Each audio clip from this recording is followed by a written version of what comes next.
नई मुंबई में जिस तरह से यशश्री शिंदे की बेरहमी से हत्या की गई, उससे पूरे राज्य में आक्रोश का माहौल है। हत्या का मुख्य आरोपी दाऊद शेख पुलिस की हिरासत में है। इस मामले को राजनीतिक गलियारों में लव जिहाद का जामा पहनाया जा रहा है। इसी बीच बीजेपी विधायक नितेश राणे ने भी मामले पर तीखी प्रतिक्रिया देते हुए कड़ी चेतावनी दी है। वे नई मुंबई में पत्रकारों से बात कर रहे थे।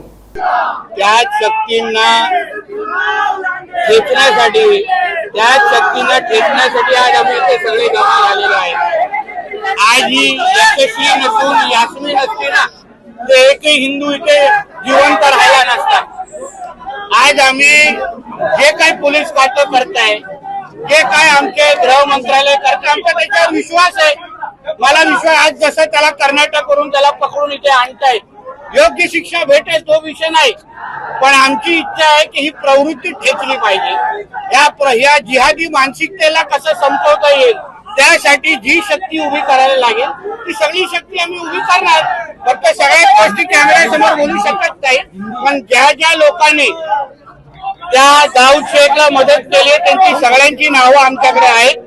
तो कोणाच्या संपर्कात होता, त्याला कोणी ताकद दिली, त्याला कोणी हिंमत दिली, ही सगळी नावं आमच्याकडे आहेत। हा नुसता दाऊद शेख पर्यंत थांबणारा विषय नाही, त्याच्या मागची जी शक्ती आहे त्याच्यापर्यंत पण आम्ही पोहोचू आणि त्यांना संपवण्याशिवाय आम्ही गप्प बसणार आहे।